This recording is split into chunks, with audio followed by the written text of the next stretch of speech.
نون والقلم وما يسطرون.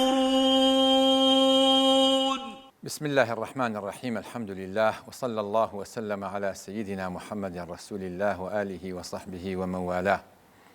عزیزان و خۆشەویستان، سەلام و ڕەحمەتی خواتان لێبێ. خۆشحاڵین کە بە خزمەت ئەگەینەوە لە ئاڵلقەیەکی تر لە بەرنامەکەتان، بەرنامەی نون بۆ وتوێش سەبارەت بە چەمکێکی تری گرنگ و گرانبەها. چەمکێم جارەمان بریتە لە چەمکی بەرپرسیارەتی، یاخود گیانی بەرپرسیارەتی، یاخود بیردۆزەی بەرپرسیارەتی، یا هەر ناوێکی تری لێنین. گرنگ ئەوەیە کە مرۆڤ هەستێ بە ئەنجامدانی ئەو ئەرکەی کە خراوەتە ئەستۆی، پێی بزانێ یاخود پێی نەزانێ. لە قورئانی پیرۆزە خوای پەروەردگار لە چەند شوێنە باسی ئەم چەمکەمان بووەکە، وەکو لەفز و دەستەواژەی مەسئولیەت نەهاتووە، بەڵام مشتەقاتی ئەوەی کە لە بەرپرسیارەتی و مەسئولیەتە وەرگیراوە ئاماژەی پێکراوە. لە قورئانە خوای پەروەردگار بۆ ڕۆژی قیامەت ئەفەرمێ وەقیفوهم ئینەهم مەسئولون، ڕایان گرن چونکە ئەوانە بەرپرسیارن لە هەندێک کار و کردەوە کە بە ئەنجامیان گەیاندووە. خوای پەروەردگار لە قورئانە فەرمێ ئەفەحەسیبتم ئەنەما خەلەقناکم عەبەثا وئەنەکم ئیلەینا لا تورجعون. ئایا وا دادەنێن کە بە هەوانتۆ بێهودە ئێوە دروستکراون، خوڵقێنراون و بۆ لای ئێمە ناگەڕێنەوە؟ جگەلەوە خوای پەروەردگار لە قورئانە فەرمێ ئین السەمع والبەصر والفؤاد كل أولئك كان عنه مسؤولا. لەم سۆنگەیەوە ئەتوانین بڵێن کە هەموو گردون لەسەر ئەو بنەمایە دامەزراوە. شارستانێتەکان لەسەر هێز و بازووی گیانی بەرپرسیارەتی دامەزراوە. ئەو کەسانی هەڵگەری گیانی بەرپرسیارەتین ڕوبەڕووی سەختی و ناڕەحەتیەکانە بنەوە.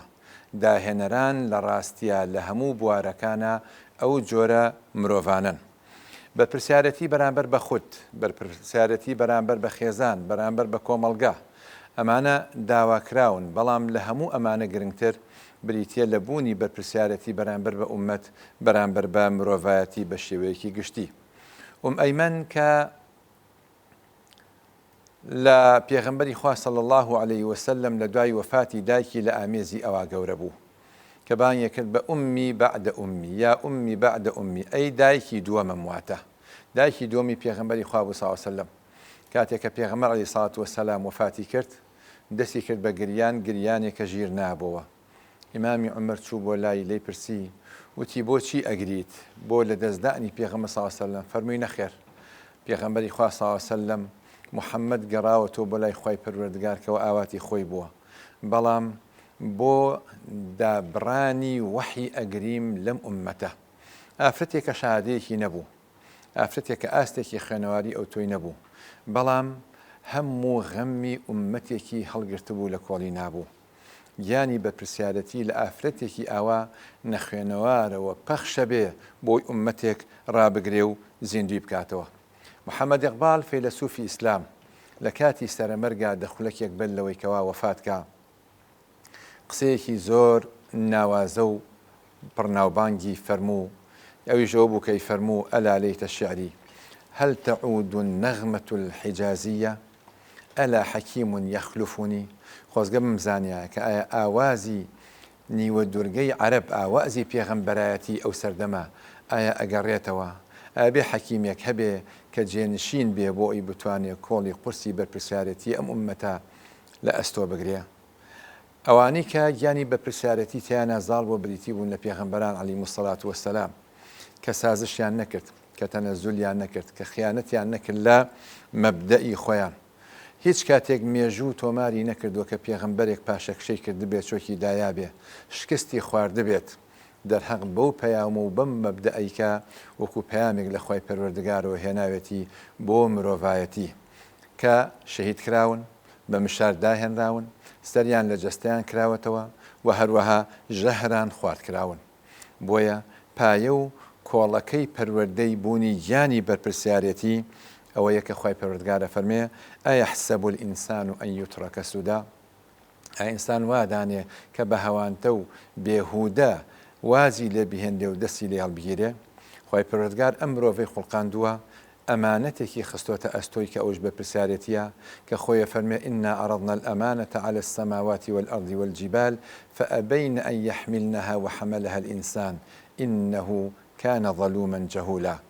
لەم سۆنگەیەوە ئێمە زۆر خۆشحاڵین کە لە خزمەت هەردوو بەڕێزان دکتۆر ڕەسوڵ و دکتۆر نوعمانابین بۆ باس و خواس و تاوتوێی ئەم بابەتە لە چەند گۆشەنیگایەک و چەند سەرنجێکی بخرێتە سەر. سەرەتا لە بەڕێز دکتۆر ڕەسوڵەوە دەست پێکەین. بەڕێز دکتۆر ڕەسوڵ، بەرپرسیارەتی چییە و ڕەفتاری بەرپرسیارەتی چۆن دامەزرێ؟ سەرەتا بەنای خوای گەورە زۆر سپاس بۆ ئەو میوانداریە. ئیشاڵڵا گفتوگویەکی قۆڵ دەربارەی چەمکێکی گرنگ لە ژیانی تاکی مرۆیدا باز دەکەین کە چەمکی بەرپرسیارەتیە. دیارە لە ڕوانگەی دەروونناسیەوە چکە پسپۆری ئێمە لەو بوارەدایە کە باسی بەرپرسیارەتی دەکەین، یەکسەر سەرنجمان دەچێتە سەر ڕەفتار، چکە بەرپرسیارەتی ئەرکێکی سەرشانی مرۆڤە وەکو ڕەفتار مامەڵی لەگەڵ دەکرێت و زۆرێک لە مەکاتیبە دەروونناسیەکان و زانایانی دەروونناس قسە و باسی تەواویان هەیە لەسەر بەرپرسیارەتی. هەتا هەندێک لە زانایانی دەروونناس کاتێک کە عیلاجی گرفتێک لە گرفتە دەرونیەکانەکەن، یەکێک لەو ڕۆڵانی کە دەدرێت بە تاک ئەوەیە کە بەرپرسیارەتی پێ بدرێت، چکە بەرپرسیارەتی ئینسان دەگەێنێتە هەنگاوە کۆتاییەکانی سەرکەوتن. ئەگەر بابەتی بەرپرسیارەتی لەو ڕوبەری گشتیە باز بکەین یان تۆزێ ورتری بکەینەوە، مرۆڤ لە سێ شوێنە بەرپرسیارە. یەکێک بەرامبەر بەخۆی بەرپرسیارە، بەرامبەر بەو جستەی کە هەیەی، بەرامبەر بەو عەقڵ و مەنتیقی کە هەیەی، بەرپرسیارە لەوەی کە چی بخوا، بەرامبەر بەرپرسیارە لەوەی کە چۆن مامەڵە لەگەڵ خودی خۆی بکە لایەنی معریفیەکانی، لایەنی ئەوەی کە پەیوەندی بە لایەنی تەندروستی دەرونی و جستەی ئەو کەسەوە هەیە. دواتر ئەو ئینسانە لە ناو خێزانێکە ئەژی بەرپرسیارە، ئەو ڕۆڵی کە هەیەی بەرپرسیارە لەو ڕۆڵی کە پێی دراوە، جا چوەکو باوک، چوەکو دایک، چوەکو برا، چوەکو خوشک، لە ناو کایەکە دەژی، لە ناو موسسەیەکە دەژی، دامەزراوەیەکە ئەژی کە پێی دەوترێت دامەزراوەی خێزان. دەبێت ڕۆڵێکی بەرپرسیارانەی هەبێت، چکە ئەگەر بێت و ڕۆڵێکی بەرپرسیارانەی بە ڕێکوپێکی جێبەجێ بکە، ئەو خێزانە گەشاوەتر دەبێت، باشتر دەبێت. دواتر هەر ئەو تاکە دەچێتە ناو موسسات، ناو شوێنی کارکردن و ناو کۆمەلگا کە دووبارە ئەرک و ڕۆڵێکی هەیە، چوەکو بەڕێوەبەر، چوەکو کارمەند. بۆیە ئەرکی بەرپرسیارەتی دەتوانن بڵێن ڕەفتارێکە هیچ کاتێک لە ئینسان گیان نابێتەوە. و لە دەروونناسیدا باسی سێگۆشەیەک دەکرێت کە پێی دەوترێت سێگۆشەی تەعادولی نەفسی. ئەو سێگۆشەی کە باسم کرد، خوت چۆن لەگەڵ خۆیان مامەڵە دەکات، و ئەو تاکە چۆن لەگەڵ خێزانە مامەڵە دەکات، و ئەو تاکە چۆن لە ناو کۆمەلگە و موسسات مامەڵە دەکات. هەر کاتێک کە ئەو ڕەفتارێکی بەرپرسیارانە بوو، ئەو کاتە پەیوەندیەکانیشی پەیوەندیەکی باشتر و چاکتر دەبێت و لە ڕووی دەرونیەوە سەقامگیرتر دەبێت. بەڵام ئەگەر بین ورتری بکەینەوە، بۆ خۆی بەرپرسیارەتی ڕەفتارە، وەکو چۆن ئێمە فێری سیاقە دەبین، فێری کۆمپیوتەرە بین، فێری قسەکردن دەبین، فێری ڕۆیشتن دەبین، فێری هەر بەکارهێنانی هەر ئامێرێک دەبین، شارەزایی پەیدا ئەکەین لە پسپۆریەکە. ئەمانە هەمووی ڕەفتارن. بەرپرسیارەتیش بە هەمان شێوە ڕەفتارە. پێویستی کەسبیە. بەڵێ، پێویستی بە زەمانێک کە ئێمە لە ناو کۆمەلگایە، لە ناو خێزانە فێری بەرپرسیارەتی دەبین. باوکمان پێمان دەڵێ، دایکمان پێمان دەڵێ ئەمە هێڵی سوورە، هەتا ئەوێ تۆ دەتوانی مامەڵە بکەی. یعنی پێویستە بەرامبەر بە ڕەهاوڕێکانت چۆن بی، بەرامبەر بە دراوسەکانت چۆن بی، بەرامبەر بە مامۆساکەت چۆن بی. وردە وردە ئەو خوڵقە، ئەو ڕەفتارە لە ئینساندا گەشە دەکات، هەتا وەکو دەگاتە کەسێکی نازج و پێگەیشت و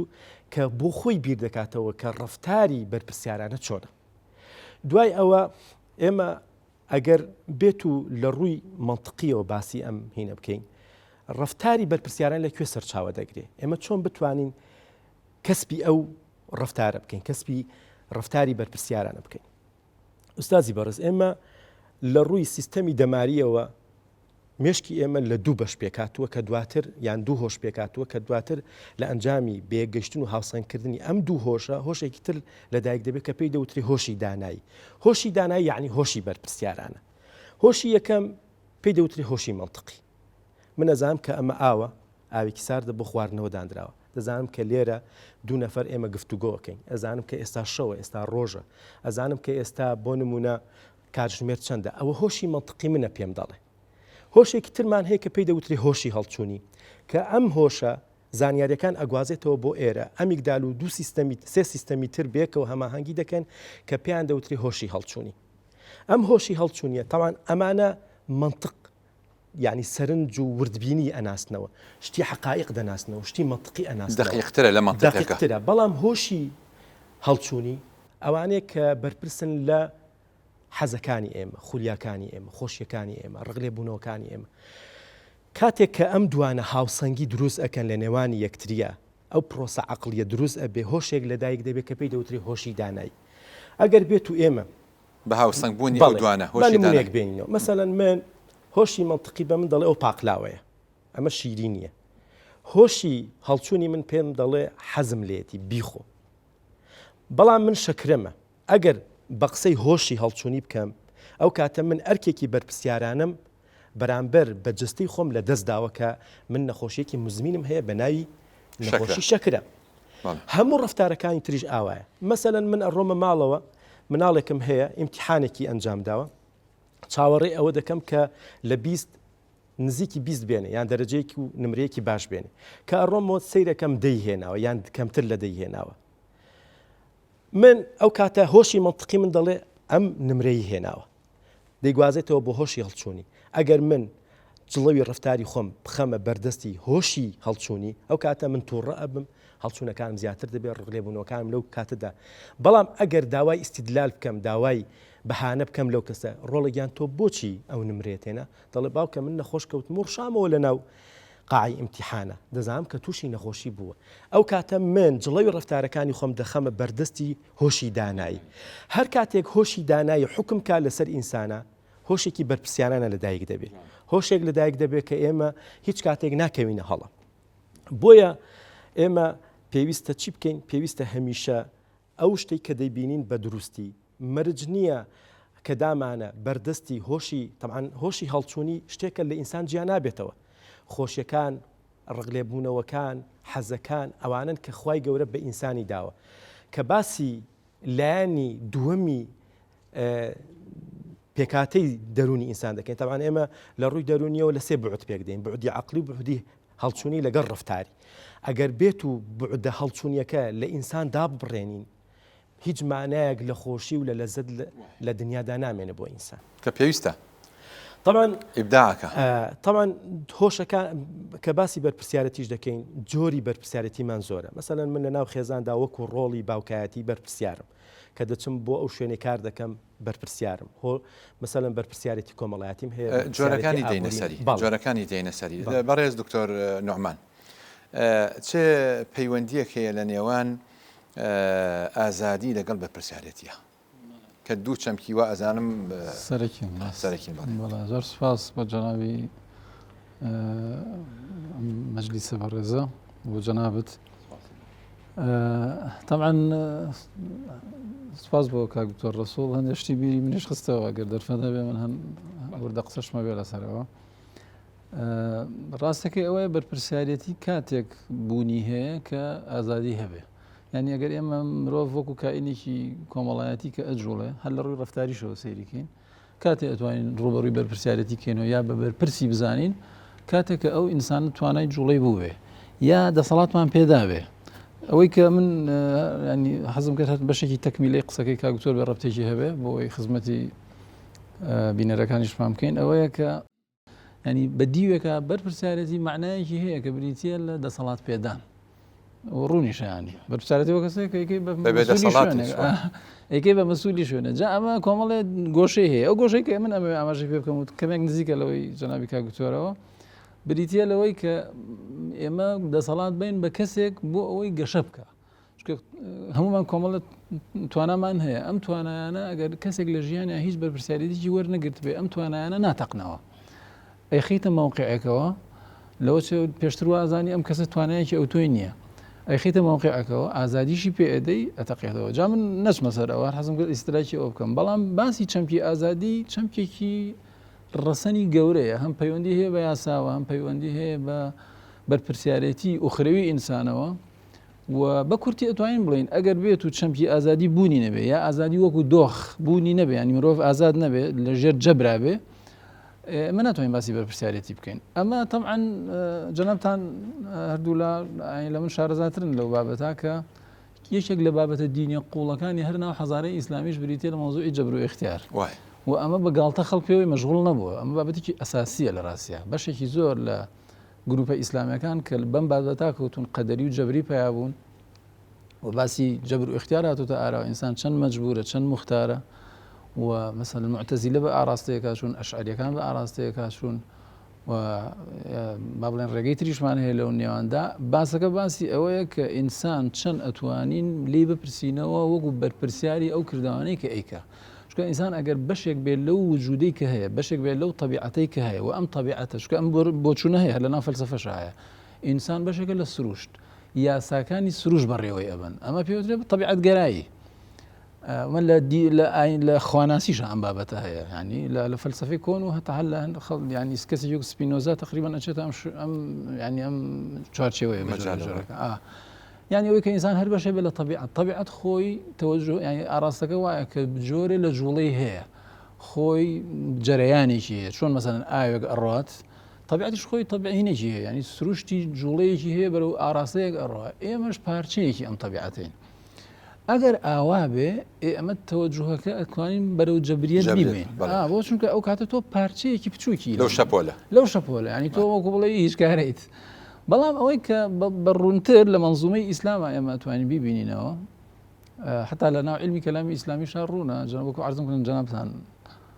شارەزاترن چەمکی مەسئولیەت هەڵکۆڵراوە ئیشی زۆر لەسەر کراوە بەو ئێعتیبارەی کە ئینسان بەرپرسە لە ئەفعالی خۆی و ئەمە لە قورئان و لە فەرموودا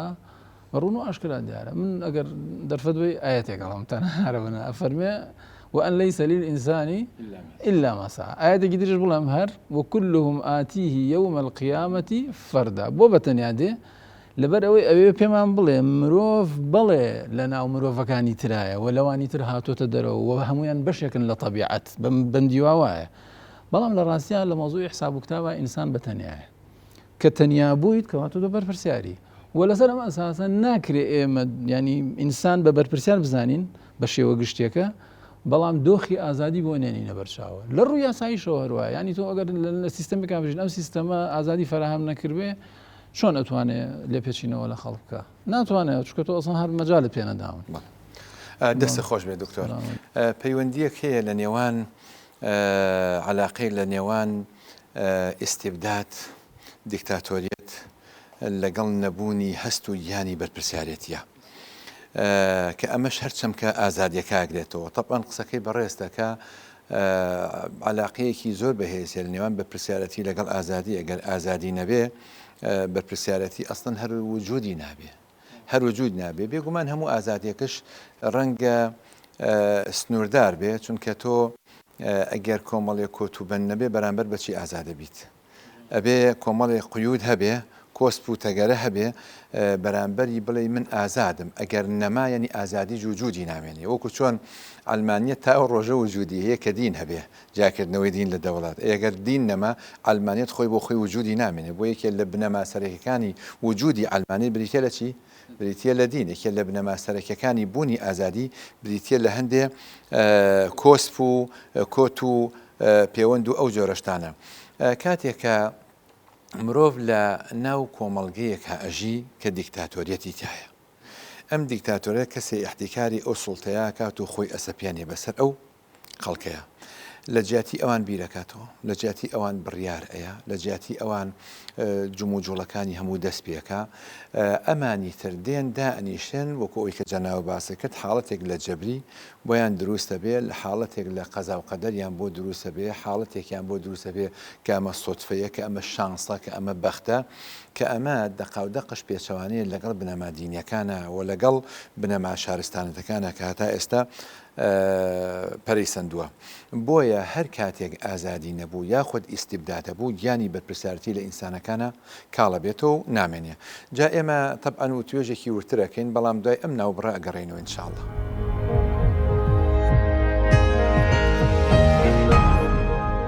بسم الله الرحمن الرحیم. سپاس بۆ هەمووان دکتۆر ڕەسوڵوە ئەزانم جەنابە ویستی قسەیە بکەی سەبارەت بە پەیوەندی نێوان ئازادی لەگەڵ بەرپرسیارەتی. طبعا کە باسی ئازادی دەکەین کە باسی بەرپرسیارەتی دەکەین ئێمە دەبێت چاومان لەسەر دوو جۆر کەسایەتی هەبێت. کەسایەتێکمان هەیە لە دەرووناسیا پێی دەوترێت کەسایەتی شخصی، یعنی من صاحبی شخصیت و مەکانەتێکی تایبەتی خۆم کە علاقەیەکی فەردیە، پەیوەندیەکی فەردیە. کە باسی کەسایەتی جەماعی دەکەین، یعنی بۆ نمونە ئەڵێن ڕوبەری گشتی ئەم منطقەیە، لۆکەیشتنی جوگرافیای ئەو منطقەیە. کە باسی هەولێر ئەەکەین، کە باسی مەسەرەن شارە زۆر ئەەکەین، جۆرێک لە کەسایەتی جەماعیمان بۆ دەرەکەوێت. کە باسی پیتوێن و پژە دەکەین، جۆرێک لە کەسایەتی تایبەتیمان بۆ دەردەکەوێت. یەکێک لەو شتانەی کە کەسایەتی پێ بەهێز دەبێت بریتیە لە بەرپرسیارەتی، چونکە ئەمە چۆن ئەڵێ ناوەخن و مۆخی کەسایەتی ئینسانە. ئینسان هەتا لە دەرووناسیا عەکسی بەرپرسیارەتی بریتیە لە پشتگوێ خستن، بریتیە لە تەعلیل ڤەرزی بە فارسی، چونکە یەکێک لەو شتانەی کە من لە تێزی ڕیسالەکەمان باسم کردووە متغەیرێک بریتیە لە ئیهمالکاری، لەوەی کە ئەمە نەخۆشیە کە ئینسان کە ڕوبەڕووی دەبێتەوە کە ئەرکەکانی وەکو خۆی وەکو پێویست جێبەجێ ناکە. جا هەر کۆمەڵگایەک تاکەکانی بەرپرسیار بوو، کۆمەڵگایەکی بەرپرسیاریش دەردەهینە بێ. ئێستا لە وڵاتی ئێمە قەیرانی بەرپرسیارەتی هەیە. تۆ تەسەور کە یعنی ئەمە کە دەڵێن باسی ئیهمالکاری دەکەین، ئیهمالکاری یعنی جاری وا هەیە لە ئیشێکی بچووکە ئینسان کە دەڵە قەیناکە دوایی جێبەجێ دەکەم، ئەم جێبەجێکردنە دواییە لە سیستەمی دەماغی ئینسانە جێگەیەک دەکاتەوە. ئەم شتە بچووکە وردە وردە گەورە دەبێت، دوای دەبێتە کەسێکی نابەرپرس، وردە وردە هەموو ئیشەکانی تری ئیهمال دەکات. کە باسی بەرپرسیارەتی دەکەین، یەکەمین سەرنج لەسەر ئەوەی کە ینی دەرووناسی قسەی لەسەرەکە باسی ئاگاییە. یعنی ئینسان کاتێک کە ئەرکێک یان ڕفتارێکی بەرپرسارانە ئەنجام دەدا، یعنی بە ئاگایانە ئەنجامێدا. ئەوەی کە یۆنگ باسی دەکات. یۆنگ یەکێکە لە عالمە دەروونناسەکان، ئەو بۆ خۆی ساحەبی تیۆریایکی تایبەتە بە ناوی تیۆریای معریفی. ئەو باسی ئەوە دەکات کە ئینسان لە دوو دۆخدایە، یان دۆخی بە ئاگاییە یان دۆخی بێ ئاگاییە. غەفڵەت. بەڵێ کاتێک کە ئینسان مامەڵەیەکی دروست لەگەڵ دەوروبەری دەکات، یعنی پەیوەندیەکانی لەگەڵ دەوروبەرە پەیوەندێکی بەرپرسارانەیە، یعنی بە ئاگایانە مامەڵە دەکات. کاتێکیش کە دەڵێ خۆزگەوام نەکردایە، یعنی چی؟ یعنی لەو ڕفتارێک کە ئەنجامی داوە پێشتر بێ ئاگا بووە لەوەی کە لێکەوت و ڕەهەندەکانی ئەو ڕفتارێک کە ئەنجامی داوە نەیخوێندوێتەوە بەباشی. بۆیە پێویستە ئێمە هەمیشە کاتێک کە ڕفتارێک ئەەکەین بە ئاگایانەوە ڕفتار بکەین. هەتا ئەو باسی ئەوە دەکات دەڵێ ئێمە و حەیوان لە یەک شتا جیاوازین، لە بە ئاگایی و بێ ئاگاییە. حەیوان زیندەوەر هەمووی لە حاڵەتی بێ ئاگاییدایە. بێ ئاگایی بەو مانایانە کە شتێکیان تایە، مەسەرەن ئەو پارێزگاری لە بوونی خۆی ئەکا وەچە زیاد دەبێ. بەڵام ئەو سیستەمی دەماری ئێمە خوداوەند وا فۆرمەلی بەرمەجە ئەو پرۆگرام کراوە بەوەی کە بتوانێت پێشووی خۆی ڕابردووی خۆی بنووسێتەوە. من ئەزانم ڕەچەڵکی من لەکوێوە سەرچاوی گرتووە، ئەزانم کوردم، ئەزانم بە زمانی کوردی قسە ئەەکەم لە شوێنێکە ئاژیم کە کوردستانە. بەڵام حەیوان لە دۆخی بێ ئاگاییدا ناتوانێت ئەمە بنووسێتەوە. غەریزەی جۆڵێنەوە. بەڵێ بۆیە ئینسان کاتێک کە دەچێتە ناو دۆخی بێ ئاگاییەوە لە حەزەیەکە لەوانەیە ڕفتارێکی نابەرپرسانە ئەنجام بدە. یەکێکی تر لە زانایەکی تری دەروونناسیە ناوی گۆردۆنە، یەکێکە لە عالمە بەرجەستەیەکانی بواری دەروونزانی. دەڵێ ئێمە دوو جۆر بلوغمان هەیە. بلوغێکمان هەیە پێی دەوترێت بلوغی عەقڵی، بلوغی عەقڵی و دەرونی، و بلوغێکیشمان هەیە پێی دەوترێت بلوغی جەستەیی. من کە سەیری کەسێکەکەم لە ڕووی جەستەیەوە دەزانم کە ئەمە تەمەنی بە تەقریبەن هەتا چەند و دەژبینرێت کە چۆنە. بەڵام بلوغی عەقڵی و دەرونی نەبینراوە. یەکەمین نیشانەی گەشەی بلوغی عەقڵی یان دەرونی بە بەرپرسیارەتیەوە دەناسرێتەوە. ئەمە یەکێکە لەو زانانێک کە ئاماژە دەکاتەوە. یعنی ئوستاز من مامۆسایەکمان هەبوو دەرسی پێدەوتین، وتی یەکێک لە ڕۆژێک تەلەفۆنیان بۆ کردم لە عیادە بوو، وتی پیاوێک وتی ئوستاز دەمەوێ منداڵەکەم بەشوو دەم تەمەنی 17 ساڵە. وتم من ناتوانم ئاوا بڕیاری بەشودانی کچەکەی تۆ بدەم، دەبێ بێن بیبینم، چونکە تێست هەیە لە ڕووی دەرونیەوە. ئێمە دەبێ ئەو کەسە تێستی بکەین. تێست بوونەی کەسێک بۆ ئەوەی کە شوبکات یان ژن بێنێ لەسەر جەستە نەوەستاوە، لەسەر منطقی وەستاوە لەسەر لایانی عقلی وەستاوە وتی کە هات من تقریبا لەگەڵ باوکە ساعاتی قسم کرد وتم دوای زانیم تەمەنی 17 ساڵە بەڵام تەمەنی عقلی و دەرونی ئەو کچە لە 25 ساڵی دەچوو ئێمە تەمەنێکی حەقیقیم هەیە من بۆ نمونە 45 ساڵم تەمەنی حەقیقی منە بەڵام تەمەنێکی ترم هەیە کە پێی دەوتێت تەمەنی عقلی تەمەنی نزوجی مثلەن گەشەی دەرونی پێگەیشتن من احتیمالی هەیە ئەم تەمەنی عقلی من لە خوار تەمەنی 45 ساڵیەوە بێ احتیمالیشی هەیە لە سەروی تەمەنی 45 ساڵیەوە بێ وتی کە من تێستی ئەم ئافرەتم کرد زانیم کە ئەم ئافرەتە تەمەنی عقلیەکەی لە سەروی تەمەنی 25 ساڵیەوەی وتم پرسیارم کردوتم چۆن ئێوە ئەو منداڵەتان پەروەردە کردووە ماشەڵڵا زۆر زیتەڵ و وریا و زیرەکە وتی ئەم مناڵە لە تەمەنی 12 ساڵیەوە دایکی کۆچی دوایی کردووە هەر لەوێەوە بەشێک لە ئەرکی ماڵەوە خراوەتە سەرشانیەوە بۆیە ژینگەش ڕۆڵی گەورە دەبینێ لەوەی کە ئێمە مەسەلەن تەمەنی عقلی ئینسان کە دێتە پێشەوە بەڵێ تەمەنی عقلی ئینسانیش مهمە وەک لەوە تەمەنی حەقیقی ئینسان ئێمە زۆر جاری وە بینین کەسێک تەمەنی 25 ساڵە بەڵام تەمەنی بە 15 ساڵی دەچێت بەڵام جاری وایە تەمەنی 25 ساڵە کەسێکە زۆر تماشا دەکەی سیفەتی بەرپرسیانە و سەرکردایەتی تێدایە لە تەمەنی 35 ساڵی ئەچێ دەرفەتم ئەوە هەر بەستینەوە مەسابە قسەکەی جەنابتەوە ینی هەم لە ئەسەر ئاستی شخصی هەم لەسەر ئاستی کۆمەڵگا ئیستیبداد چی ئەکا بە ئینسان ئازادی چی ئەکا بە ئینسان وایە ئێستا ئەم کچەی جەنابت باست کرد ڕۆڵی پێدراوە ئازادیەکی هەبووە مەجالێک هەیە کە توانیوتی یاری بکە ینی توانەکانی دەرەکەوێت هەر خاڵی یەکەمی کە ئاماژەشم پێکرد یعنی ڕفتار وەکو چۆن من فێری ئەوە دەبم کە بنووسم لە پۆلی یەک وردەوردە فێرە بم ڕفتاری بەرپرسیانەش دەبێ فێر ئەبێ فێر بکرین ڕفتار فێر دەکرێت ینی بەرپرسیارەتی فێر دەبی باشتێکی تریش بڵام ئەمە لەسەر ئاستی شخصی جەناب ینی ئاماژەت پێکرد دەستخۆش بەس ئەمە لە ئاستی کۆمەڵگەش وایە ئەوەی کە کاکتۆر ئاماژ ئیستیبداد عەبدوڕەحمان کاواکیبی لە کتێبە مەشهورەکە ئەڵێ گەورەترین دەردی ئەم منتیقەیە ئەم خەڵکە شعوبی ئیسلامی بریتە لە ئیستیبداد بۆ چونکە ئیستیبدادە خەڵکی مسلمانی خەواندووە چەند سەدەیەکە هەمووی نابەرپرسیارە یعنی ئەگەر بە مطلقی قسە نەکەین زۆر ڕاستە کۆمەڵگەیەکیش هەر دیراساتی هەر دیراساتی هەم کۆمەڵانسانە هەم ئەوان زانستی سیاست هەم دەروون ناسانش مەسەلەن فلان وڵات بۆ پێشەکەوێ فلان وڵات بۆ پێشنای خۆمە ینی لغزە خۆ هەبێ ئەبێ ئینسان سیرکە ینی ئەو ئیلهامی بۆ هاتووە ئێمە بۆمان نهاتوە چییە مەسەلە ینی زۆر دەواازەیە یەکێ لە دەواازەکان بریتە لەو نیزامە سیاسی کە حکومەکە ئەگەر حکومڕانیەکە دەرفەت با بە خەڵک وەکو ئینسان مامەڵە بکەن ڕۆڵ ببینن ئەو خەڵکە دەرفەتیان هەیە سینعات پێشکەوتن هەموو شتێ دێتە ئاراوە بەس کە تۆ خەڵک ئەخەوێنی وا ئەوترێ ینی سەب ئەو نیزامی کە نیزامی ئیستیبدادی هەرم جملە ئەڵێم وتر بجێڵمەوە کاگوتۆر نیزامی ئیستیبدادی یەکێک لە عیبەکانی چییە یەک لە عیبەکانی ئەوەیە کە بەشێکی زۆر لە تااقاتی خەڵک ئەخەوێنێ ئەمە یەک دوو خۆی ئەبێ بەشێکی زۆر تاقە سەرفکە بۆ ئەوەی ئەویش ئەو تاقانەی کە خەڵکی خەواندۆ ئەم خۆی مراقبەی خەڵکە مەسەڵەن هەر بۆەوەی خەڵک بناسێ پێویستە جیهازی ئیستیخباراتی گەورە دروستکە بۆی بزانێ خەڵک چۆن بیرەکەنەوە بەس ئەم جیهاز شتەی ناوێت پارەش سەرف مەکە وازنە خەڵک بێنە خۆی باسی خۆیەکە خۆیڵە من ئەمەم کاکە خۆی دەرەبڕێڵە من فلانم حەزم لە فلانە ئاوا بیرەکەمە ئاوا بیر ناکەبەوە بەڵام جەنابەت فەرموود ئەمە لە هیچ وڵاتەکان نییە مەسەڵەن هیچ کۆت و بەندێنە بێ یاسا هەیە شتەیە ئەمانە ڕێگە خاڵ بەڵام ئازادی یەک قسەی مەولانا بڵێ بیرکردنەوە ڕاستە مەولانا لە باسی عیشقایەوە بزانم نمونەیەکێنێت تۆ جوانە ئەڵێ عاشقی گول دروغ گوێت کە تەحمل نەکونێت خارش زۆر ینی حکمەتێکی جوانە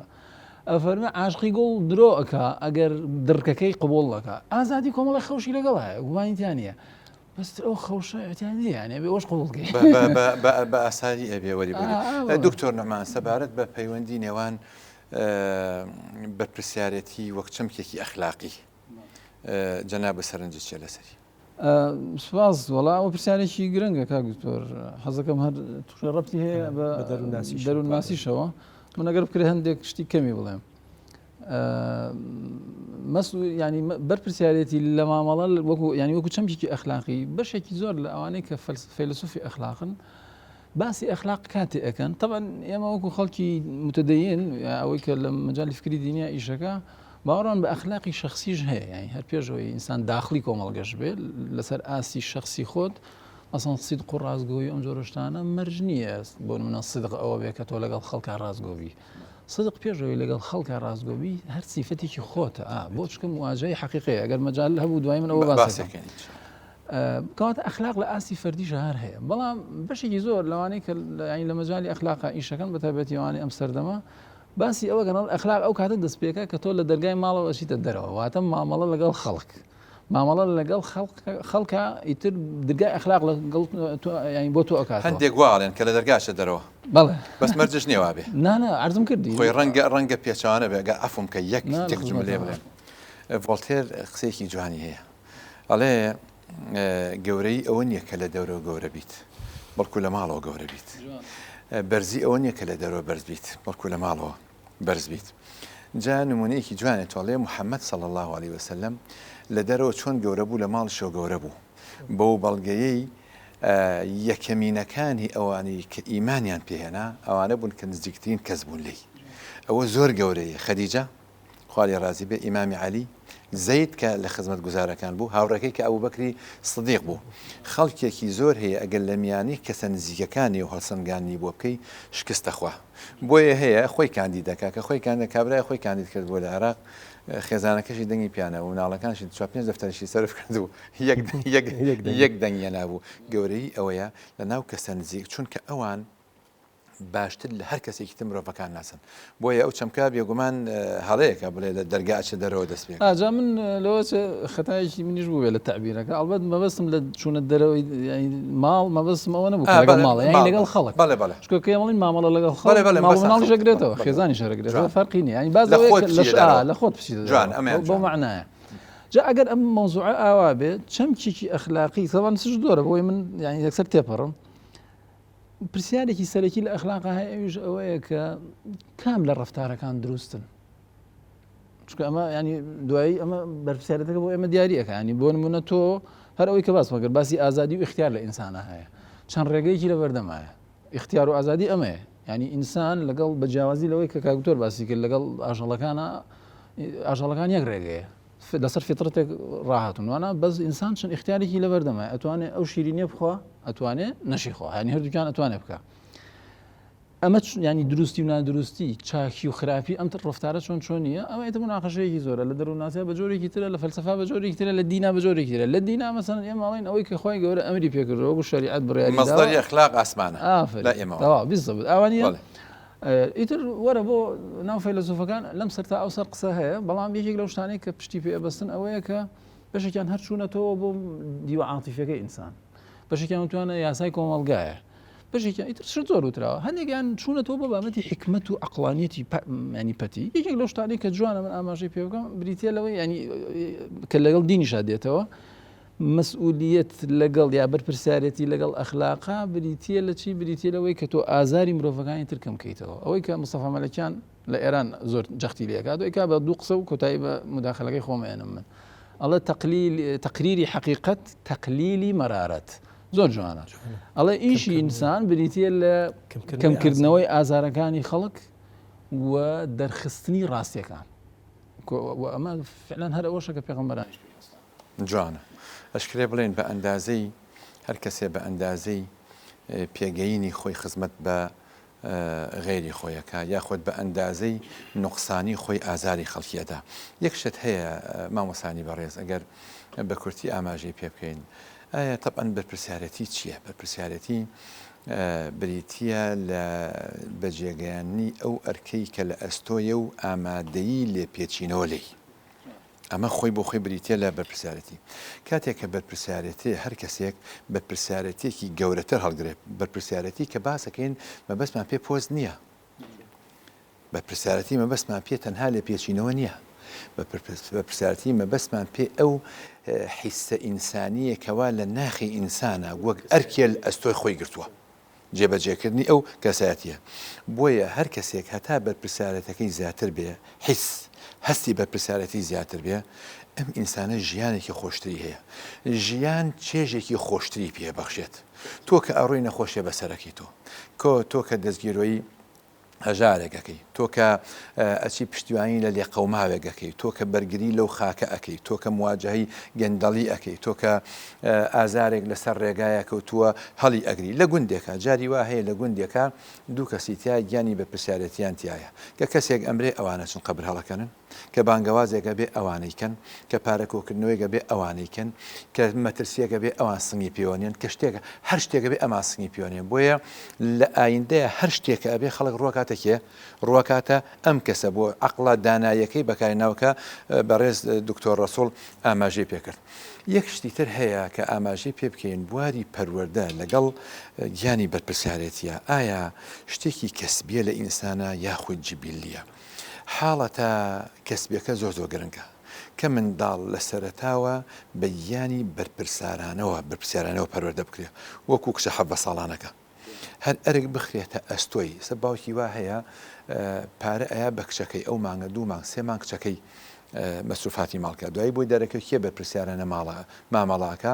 ئەوە کات بەرپرسیارەتەکە ئەخاتە ئەستۆی ئەو زیاتر. یەک بابەتی فەلسەفی هەیە وش پێوتێ قیەمی ئیطار لەگەڵ قیەمی محتەوا.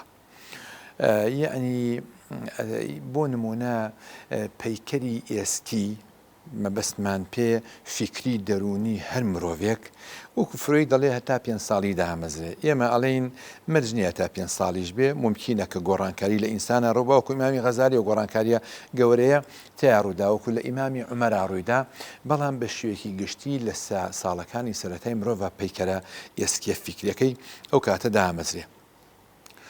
خەتەر چییە لێرە؟ خەتەر ئەوەیە کەسێکە پەیکەرە ئێسکەکەی دامەزراوە پەیکەرە فیکرەکەی دامەزراوە قیەمی بەهای چوارچێوەیە بەهای ناوەڕۆکی ئەم جارکە ئێنێ بیخاتە ناو ئەم پەیکەرەوە تەشویهێکا بۆی لەگەڵ ئەم پەیکەرەیە بیگونجێنێ. بنمونە کەسێک یەت لەوە پێش کەسێکی خواناز نەبووە موسڵمان نەبووە کەسێکی شەڕەنگێز بووە کەسێک بووە بۆ نمونە دەمی نەپاراستووە بەرامبەر بە خەڵکی جۆرە تون بووە سەختگیر بووە ئەم حاڵەتانی بووە کە پاش گەزە بێتەوە تۆ بە ئەکاو یەتە ناو دائیرە ئیسلامیەکەیەوە ئەو بەها بەرز و جوانانەی ئیسلام کە هەیە یە تەشویهەکە ئەیگوشێ بیگونجێنە لەگەڵ ئەم چارچێوەی کە خۆی بووی دروست بۆ لەسەرەتاوە کە ئەمە زۆر پڕمەترسیە. نەبوونی گیانی بەرپرسیارەتی لە تاکی ئەم کۆمەڵگەیە ئومەتی ئیسلامی ئومەتی عەرەبی کۆمەڵگەی ڕۆژهەڵاتی ناوەڕاست بم شێوازە من وا هەستەکەم ئەم کێشە زۆر گەورەیەمان هەیە دامەزراوە لە سەرەتاوە چوارچێوەیەکمان بۆ دامەزراوە بۆ لە ئەوڵەوە وا پەروەردەکراوین ئێ باشە ئەم بەها باڵا و جوان و پەسەندانە ئێین ئەیترنجەیە ناو ئەمە تەشویهەکەین وەکو ئەویلەکەین بۆیە قبوڵ ناکرێت ئەفم کە وەکو کەسێک تۆ کەسێک دڵی فەقیرە دەوڵەمەند نییە بێ ملیۆنە دۆلاری بێتێ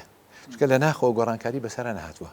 هەر بە فەقیری هەر بە شێوازە فەقیرەکەی خۆیشی. بەڵێ دکتۆر وەڵام من ڕنگدانەوەی بەرپرسیارەتی لە نظمی پەروەردەیە چۆن یعنی تەوزیف کراوە سەیری وڵاتانی پێشکەوتوو کە ئوستاز من چەند ڕۆژێک پێش ئێستا سێرچێکم خوێندەوە لەسەر خوێندن لە چین لە وڵاتی چین تەوان 8 سەعات مناڵەکانیان لە خوێندنن ڕۆژانە بەڵێ ڕۆژ لە ساعت 8 تا ساعت 4 ینی هەتا خەوتنیشی تێدایە خواردنی بە تەواوەتی تێدایە پشودانێکی تەواوی تێدایە ڕستێکی ئیسراحەت و ئەوانی تێدایە بەڵام یەکێک لەو شتانێکە لە سەرەتاوە هەتا پۆلی 6 لە سەرەت ینی لە بنەڕەتیا فێر دەکرێن یەکێک لەو ئەرکانە بریتە لە ئەرکی بەرپرسیارەتی هەر لێەوە فێر دەکرێت ینی هەر لێەوە ئەو مناڵە ڕادەهێنرێت تەماشای کە ئەو وڵاتانەی کە پێشکەوتون تەمان یابان یەکێکە لەو وڵاتانەی کە دوو جار دۆڕاوی جەنگی جیهانی یەکەم و دووەمە هەر بە تاواتی هەرچی ژێرخان و سەرخانی ئەو وڵاتەیە هەڵتەکی و لە ناوچوو بەڵام ئەوان بە ئەرکێکی بەرپرسیارانە هاتن چۆن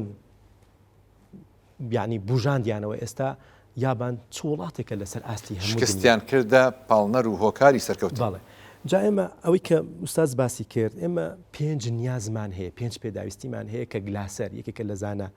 دەروونزانەکان کە باسی نیازە ئەساسیەکانی ئینسان دەکات تەوان ئێمە ڕەفتارەکەین ڕەفتارەکانیشمان هەدەفی هەیە بەڵام هەدەفی ڕەفتاری ئێمە بۆ پڕکردنەوەی ئەو 5 نیازەیە یەکێک لە بۆ نمونە مانەوەیە ئازادیە خۆشیە شادیە لەگەڵ قودرەتا هێز کە باسی ئیستیبداد ئەەکەین یعنی کەسی نارسیسز ئەوەی کە مۆنۆپۆڵە ئەوەی کە داگیرکەرە کە لە دەروون ناسیا پێی دەوترێت شخصیەتی دارک یعنی شخصیەتی تاریک کەسایەتی تاریک ئەو کەسایەتیە ئازادی نادا بە کەسانی تر بەرپرسیارەتی نادا هەتا لە ماڵیشە جاری وا هەیە باوکێکی کەسایەتی تاریکمان هەیە ڕۆڵ بە منداڵەکانی نادا ڕۆڵ مامۆستایەک لە ناو پۆلەکەیان نایڵێ قودرەتی ئەو تەلەبەیەکە لەوانەیە ئەو تەلەبەیە لە هونەرا زۆر زیرەک بێ لەوانەیە لە ژێر بێژیەکان وەکو بیرکاری و